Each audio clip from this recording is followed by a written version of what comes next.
There is always a time for plenty, but there is always a time for want.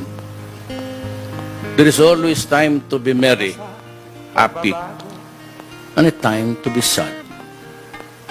A time to be healthy, strong, kung bata ka pa.